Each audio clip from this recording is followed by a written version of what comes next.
Hello there, good afternoon, and welcome to Football Domain on your number one online television channel, CTV. My name is Wisdom Chimoba, your host, aka the Principal Fin, and I'm here to serve you all the interesting updates coming from the world of football.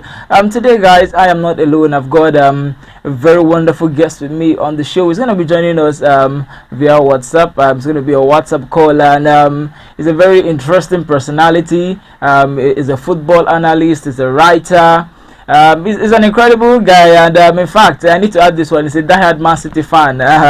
So his name is Oluwatobi Roland, and once we go on this very short break, and once we come back, we'll be having him join us on the show. So don't go anywhere, guys. Today we've got a bumper package for you, because the Premier League, we know it's coming back this weekend. I'm kicking off with Manchester United versus Fulham, and not just the Premier League, football. As we know, club football is coming back this weekend. So we are going to be doing a preview of everything that will be going down, especially this weekend. So do well to stay tuned, because we've got a bumper package for you. So we'll be back in a bit. Don't go anywhere.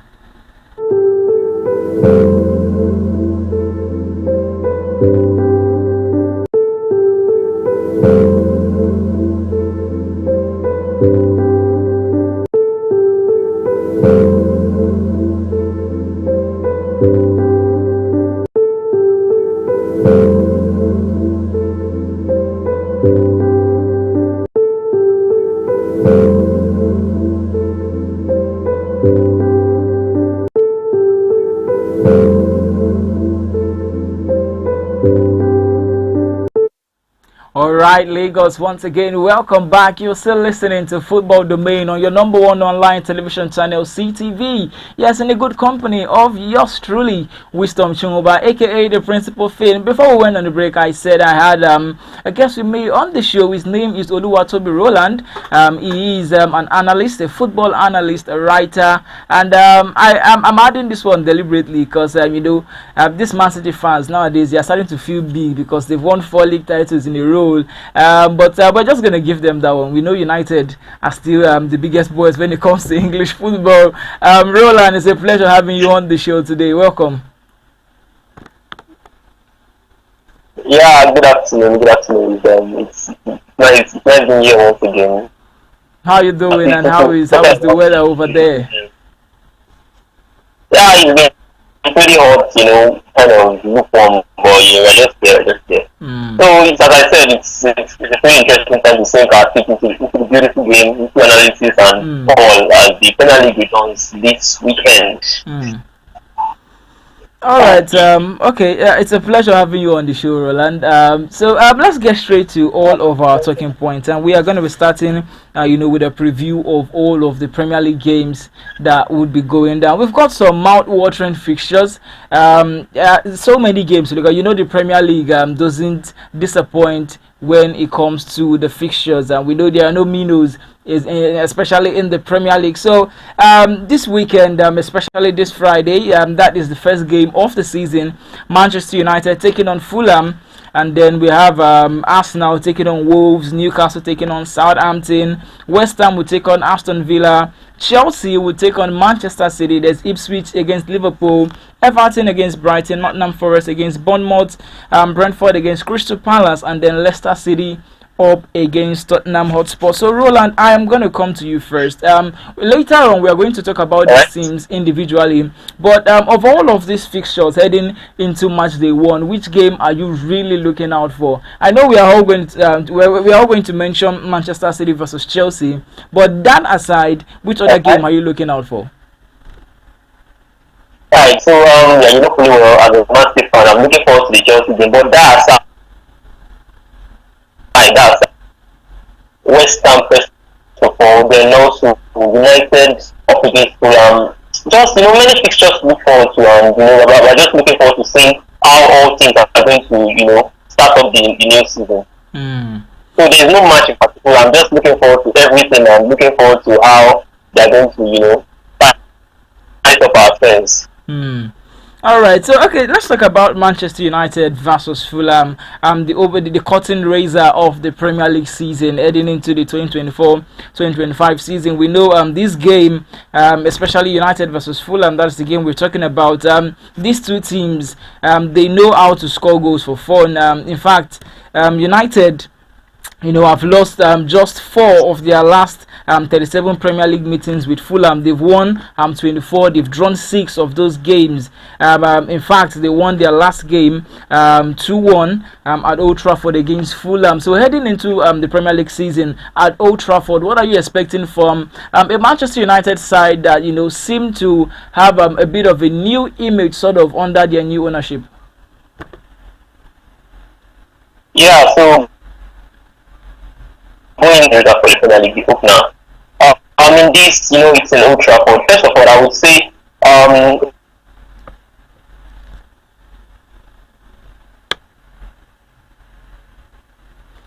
the network seems to be okay. Is it clear now? Yeah, I lost you for a bit. Yeah. Yeah. So as I was saying, United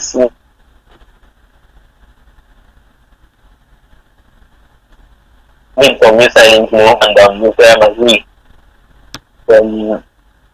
from his team. So looking at the fixture, I would say we should throw head to head out of the middle is because it's a United side that pretty much depleted. It's an injury depleted side. They've got Luke Shaw, their star left back out with injury. Their new signing Killing Euro is out with injury. So their defense is going to look kind of depleted. And this is the Fulham side that they don't have much worries going into this fixture. They have nothing to lose, It's up against United. United are at home, Old Trafford. But the Fulham have nothing to lose. The first game of the season. So I feel they'll just show everything they can and try to get one off Manchester United. Manchester United themselves didn't really have a very strong preseason. They lost to Liverpool. The preseason they didn't have so many of their players back and all. But I still think it's a factor. So United also lost to Manchester City. In that they played well kind of, but still I won't rely on that. That is the Manchester City fan talking there. Yeah. That is the Manchester City fan talking there. Yeah. So I would say up against Fulham. I think Fulham have it. But it's United and Old Trafford. So I would say this one is an open one. It could go either way, but United should be able to take something of them. As I said, it's open. It's very, very open. The first game of the season, they say a team that's good at their last game, and there's no last game where it's just friendly matches, friendly matches. We can't use friendly matches to judge anything yet. So it's just like the clean sheet. It's a clean sheet. So everybody's starting on the clean sheet. So let's see how things are going to pan out. All right, you've heard it from Roland. It said that game it's a clean sheet, so everyone would be expecting the best. But for United fans, Roland, especially looking at the new signings they've made, just like you said earlier, they've completed the signing of the Bayern duo, talking about the Leeds and Mazraoui. They also signed certain Euro, Joshua Zexi, all of these players, and you would expect them to kick off their campaign with a victory, no doubt. Yeah, but they sign all these players, and players need some time to gel together.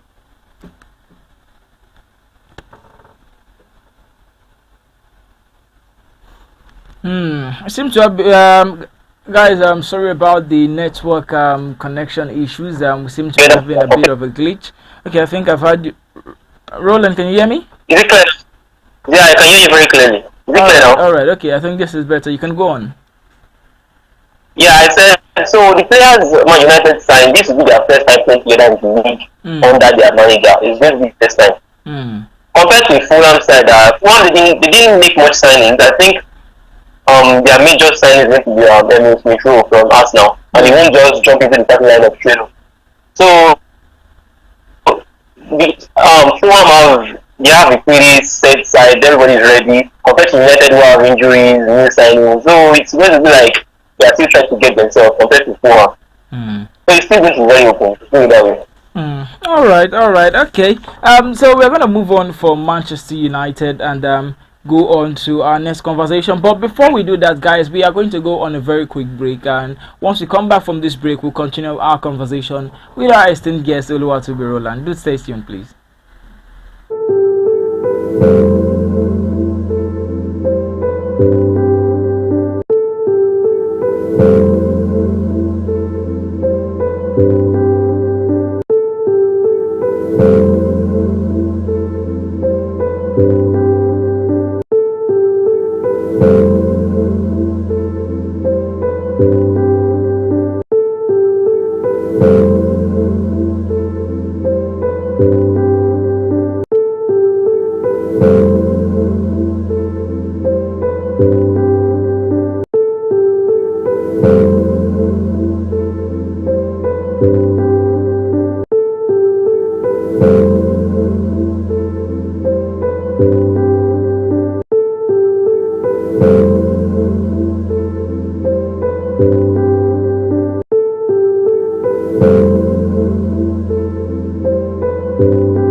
Alright, Lagos, once again, welcome back from that quick short break. You are still locked on to Football Domain on your number one online television channel, CTV, in the good company of the principal fan. Yes, that is my name, Wisdom Chungova. And we've got a guest with me on the show. Yes, his name is Oluwatobi Roland. I'm a football analyst, writer, and a very incredible personality. Yes, and I'm going to keep on adding this one to the end of the show. He's a Manchester City fan.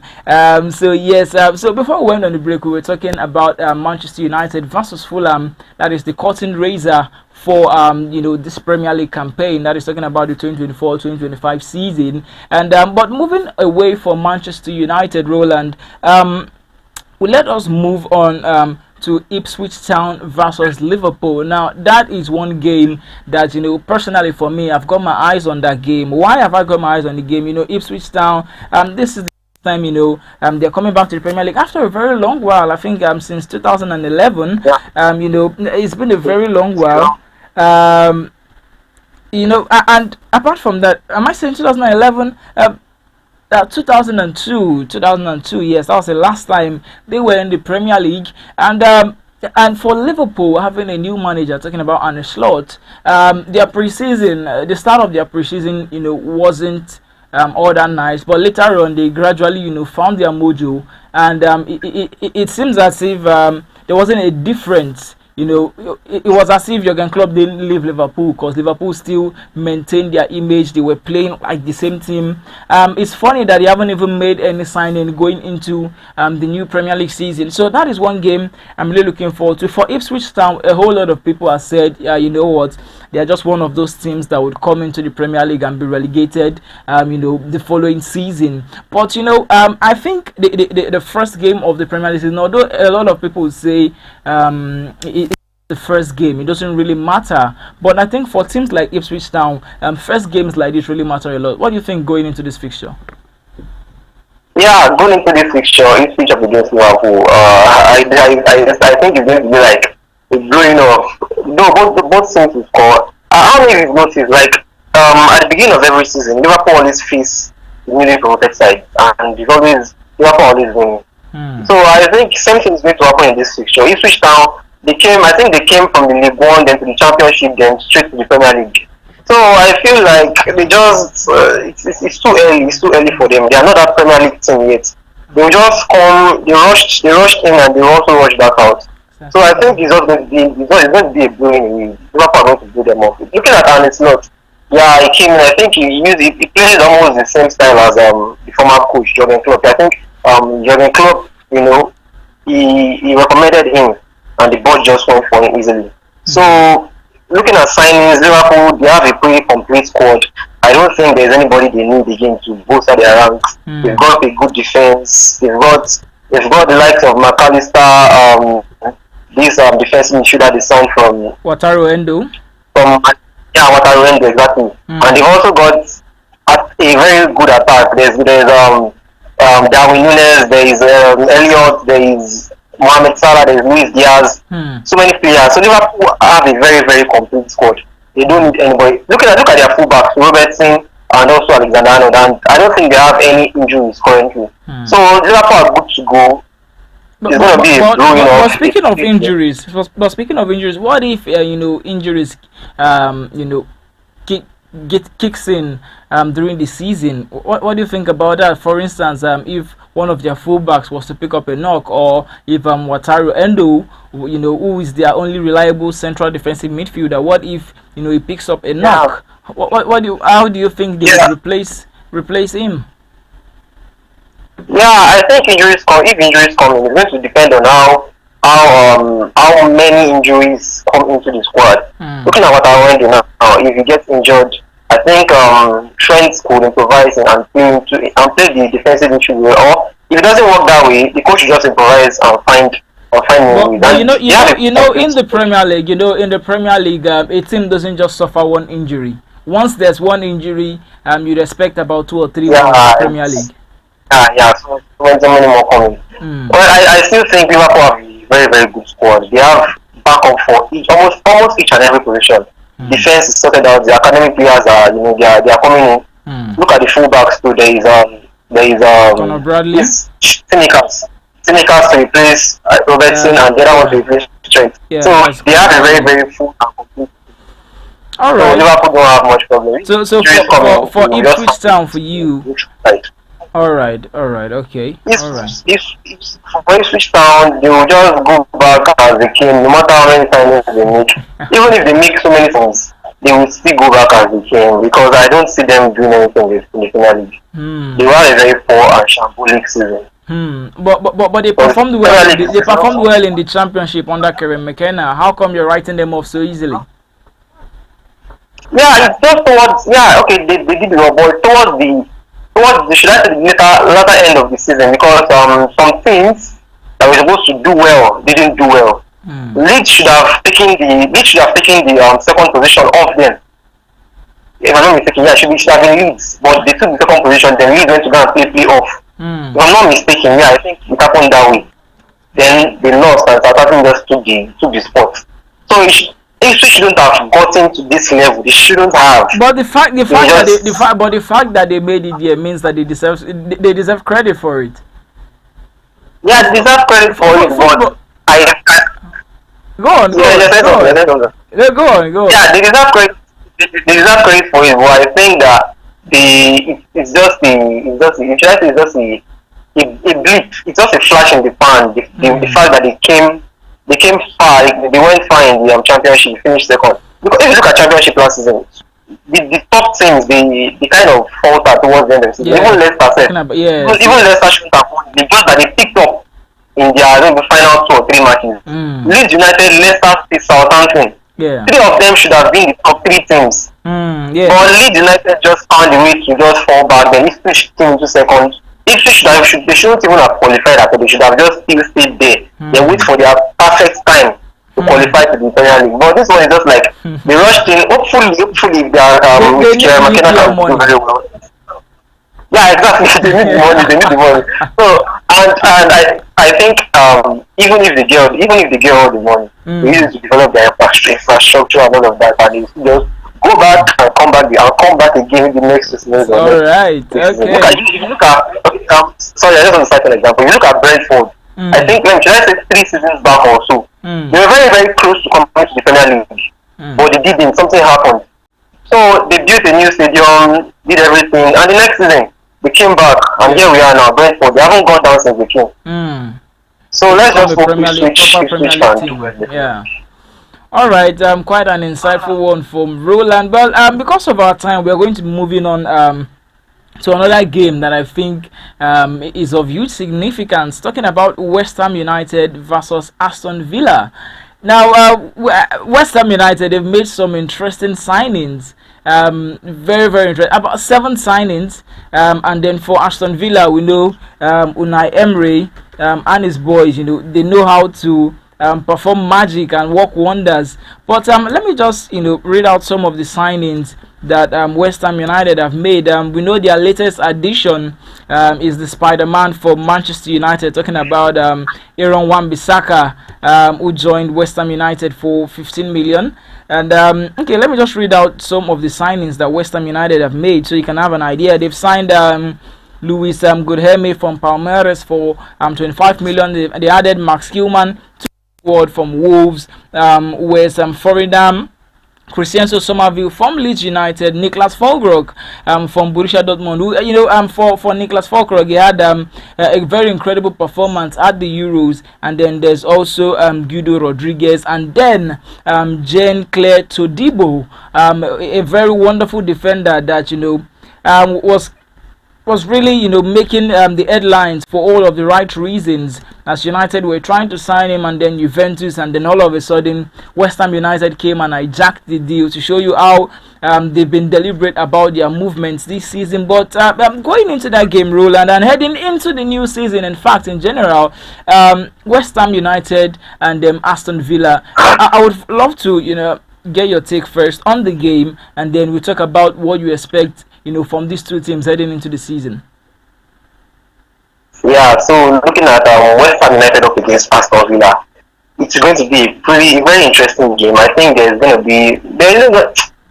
be a very open game. That's just the point. It's going to be a very open game. There could be goals, and it could be very, very dry in the sense of no goals. Both teams, locking themselves out. Just be like a game of chess where everyone is just locked, and there's no opening to score. Everyone is just defending to save their team. So the match, it could go either way. Possibly it could be a 2-2 scoreline, a 1-0 scoreline, or even 0-0. It could just go either way. Then looking at West Ham, the signings they've made, their new coach Julian Lopetegui, I think he has been backed by the board really very, very well, and the board will be expecting a lot from him with these signings. The bolster from attack to defense, from defense to attack, and they also got a backup goalkeeper from West Fordingham. Yeah. So looking at Niklas Füllkrug, they signed Niklas Füllkrug, they signed Christianso Somerville, they signed Jean-Claire Todibo from Nice, I think if I'm not mistaken, from Nice. And Nice, they had one of the best defenses in the league last season. Also, they also signed who is this guy again? Aaron Wan-Bissaka and also Max Kilman. So that their defense is pretty much sorted out, because Max Kilman and Jean-Claire Todibo, I think they're going to be the centre back pairing. They also have Aaron Wan-Bissaka is going to come in right back. Then left back they're going to have Emerson Palmieri. And they also have this Edson Alvarez and possibly Thomas Susek. Then what is that? Emerson? No, not Emerson. There is this attacking midfielder. Lucas Paqueta, exactly. James Ward-Prowse is also there. There's also Lucas Paqueta. And there is Jarrod Bowen, Mohamed. It's more like a star-studded team right now. It's star-studded team, really, really star-studded. So what are your expectations for them? Sorry for cutting you. You get to see what. You get to see what he can do this season. But looking at this kind of squad, that the coach has just find a way to make them work together as quick as he can. Because in the Premier League, bringing so many stars together, they won't just click so easy like that. It won't be that easy for them to click. Let's just see within their first 5 to 10 games, if things are already working out for them, then good for them. And if it's still not working out, just need to find a way. But let's just see, possibly a top 6. No, not top 6, I think it's far-fetched. Top 8 possibly, because they finished new last season, so they'll be looking to better that. So let me see top 8. So anything outside that is a poor season for you? Yeah, it's a poor season for me. All right. Okay, so now moving on to the big one that we've all been waiting for, and because of our time, we'll not really be able to dissect and analyze all of these games. But let's talk about the headline fixture for match day one. That is talking about Chelsea versus Manchester City. You can see the smile on his face, guys. He's been waiting for this conversation. I know that he's expecting that because he's a Manchester City fan. And you saw what they did to Chelsea during pre-season. He's so excited about it. So, Roland, over to you now. Yeah, so looking at the big fixture, Chelsea up against Manchester City. Yeah, just I think that's going to be at Stamford Bridge, right? Yeah, at Stamford Bridge. Yeah, and we looked at preseason City trashed them even with a very, very incomplete squad. Yeah, you have to mention that. Putting a very, very incomplete squad. 4 goals to 2. So it's a very big match. But preseason thrown out of the window, it's a big match. Let's not be serious here. Let me take out the fun part of it. Let me go straight into the game now. Yeah. So we're trying to analyze this as the season begins now. Chelsea won't want to lose their first match at Stamford Bridge at home to Manchester City side. But it's a Man City side who have all guns blue, and there's Haaland, there's Foden, and we have new wingers. Come on, we have Savio on the right, we have Doku on the left. There's Haaland through the middle, there's Foden, there's Bernardo Silva, there's Rodri. Lots of players, bro. Pep didn't do too much in terms of addition, apart from Savinho and then letting Julian Alvarez go for about 70 million to Atletico Madrid. Yeah. We've got a pretty complete squad, But I think we still need a backup for Erling Haaland. But it's Pep Guardiola. He can do anything. He can bring up a player in any position and just make them thrive. Look at him Foden now. He has played so many positions for Man City, and I don't think he has failed in any of them. There's also Oscar Bob I haven't mentioned. So Oscar Bob is also a good guy for Manchester City. He could improvise and play when Erling Haaland is not available. So. Chelsea against Man City on Sunday, it could go either way, but Chelsea might just try to make one. But it's just hard. I don't see that happening. But it's football. You can never see never. Last season, even without poor Chelsea, we managed. I don't think Man City beat them last season. Yeah, it was a draw in both. Yeah, I think scenarios. They met about 3 times last season, and I don't. Yeah, about 3 times. Man City didn't win any of those fixtures. Yeah. Yeah, it was just I think the FA Cup semi-final that won on penalties. Yes. So even in the league, they almost defeated us at their home ground in Stamford Bridge. If not for a late Kevin De Bruyne goal that helped us draw that 1-1. So you can't just write them off. You can't rule them out. Anything could happen, but I'll still give it to Manchester City. All right. Okay. So moving on, let's talk about potential title winners. They are always potential. They've been potential for the past 2 seasons, and hopefully this season they stop being potential. Talking about Arsenal versus Wolves. Yeah, Arsenal. I've been rooting for them for the past 3 seasons now. That is coming from a Manchester City fan. Yeah. I have this soft spot for Arsenal. Like I'm rooting for Arsenal. Looking at the match against Wolves, I think. Arsenal, there's no debate in that. Arsenal are going to clear them. It's going to be a very smooth and easy victory for Arsenal. So now let's look at Arsenal. Arsenal this season, how they're going to say. Look at they've even signed more players in their defense. Look at Calafiori now. And I think Buluki also. They signed Calafiori and they've got a pretty much star-studded defense already before Calafiori. And there was also a Julian Timber that was injured from last season. Now look at the defense now. They've got Saliba and Gabriel. In their last preseason match, those 2 guys scored corners that helped them win the game. Yeah. So they've got a good defense, and those defenders are more like attacking defenders. Exactly, when it comes to scoring corners. So that has a very, very good advantage for them, and it also worked for them last season. Looking at their attack, people are saying that we are getting different reports that Arsenal need a star-studded striker, a perfect number 9, a point man, a proper number 9. But I still don't think it's a very, very important thing. Though if they get a good number 9, it's not bad, but it's not like the most pressing issue that they have to address. It's not like the most pressing issue because look at Pep Guardiola when he was working with Foden as the top 9, as the first 9. Then he worked perfectly for him. Look at Havertz last season too. Havertz was their main man last season, and he was scoring goals for fun, scoring goals left, right, and that trashing teams. 5-0, 4-0, 6-0. Saka stepped so I think up. Odegaard stepped up as well. Exactly, and those players are still going to continue the same way they left off last season. And there was also the fact that Thomas Partey was injured for the last part of the season, and he came back towards the end, and they've got a fit squad like this now. So I think Arsenal just continue like the left off, and if all things work out well and good for them, they should win the league. Hopefully. Nothing crazy happens again. All right, and so finally, before we conclude, let's talk about Leicester City versus Tottenham Hotspur. Leicester City, they have a new manager in Steve Cooper. After letting Enzo Maresca go, he's now with Chelsea. And but you look at Tottenham Hotspur, they let Harry Kane go last 2 seasons. They had to struggle without a number 9 last season. Heung-min Son had to step in to fill in those shoes, although it was kind of difficult for him. But now they've acquired the signing of Dominic Solanke from Bournemouth. That is one interesting signing. But apart from that, they haven't really made much signings. But what are your expectations for Tottenham Hotspur heading into the new season, especially coming up against the Leicester City side that would be hoping to remain in the Premier League this season? Yeah, so looking at this fixture, Tottenham Hotspur up against Leicester City. Looking at the previous seasons, seeing Leicester City up against Tottenham, just know that goals are written over the fixture. There are so many goals written, like in so many meetings last 3 seasons. You did have 4-2, 4-3, 2-1, 3-2. They're always scoring goals. So looking at Tottenham, they signed Dominic Solanke from Bournemouth. Yeah.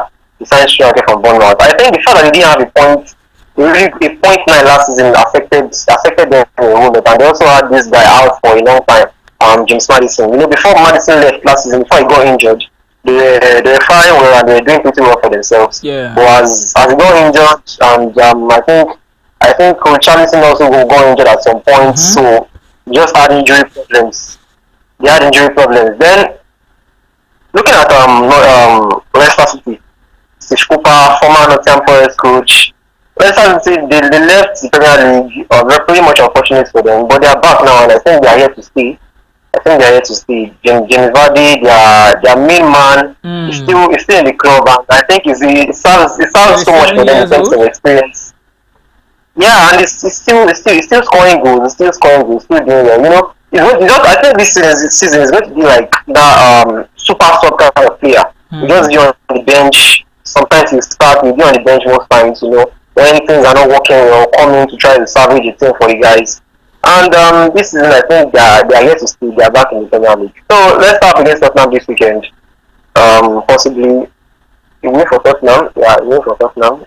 Solanke. Yeah, I didn't mention how good Solanke is. Solanke is just so unfortunate that Bournemouth didn't have suppliers to give him the balls when he needs them. Yeah. So he's in the Tottenham side now. They have Henriksen on the left. They've got Kulusevski somewhere there. They've got James Maddison.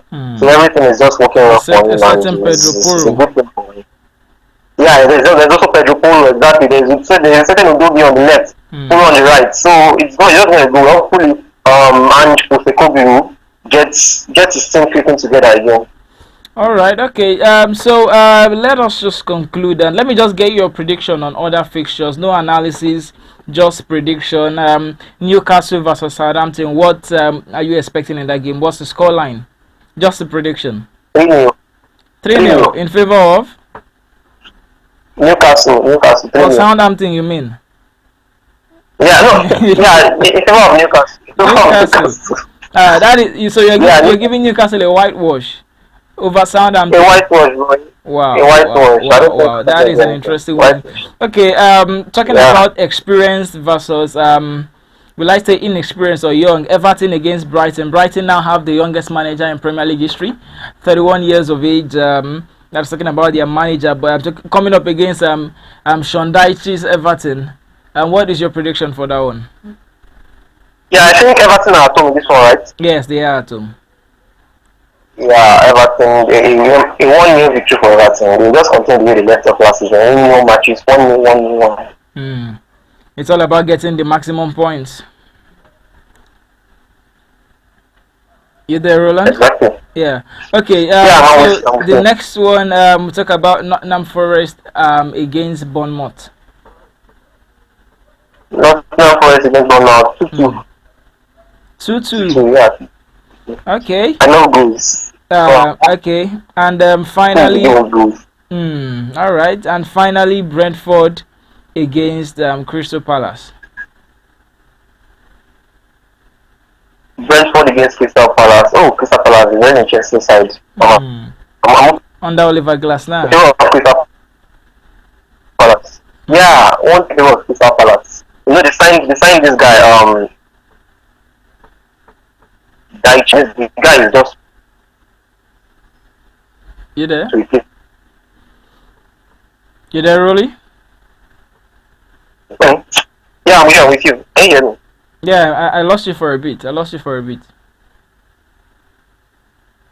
Yeah, okay about Crystal Palace. I said they signed Daichi Kamada from Lazio to replace Michael Olise, who went to Bayern Munich. Yeah. So your prediction for that one? So yeah, 3-2 or 3-1 for Crystal Palace. All right, so that's it, guys. You've heard it from Roland. For those of you that are into the white paper things, Roland has given you some predictions. So if you are confident enough in his predictions, you can try them out. But if it doesn't go as planned, you can come for his neck. You can come for his neck, not mine. Not mine. Okay, so before we pack our Guangoro out of the studio, Roland, let's look at other leagues. What are your expectations? Okay, let's just take your prediction for the top four for other leagues based on the signings and everything that have been done. We'll start with the La Liga. What is your top four for the La Liga? For the La Liga, Barca. Okay, let's just Madrid as usual.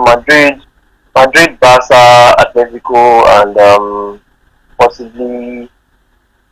I think that's just three. I can't think of any other team outside the top. The La Liga is really hard to pinpoint the top four. It's always like the top three in the La Liga.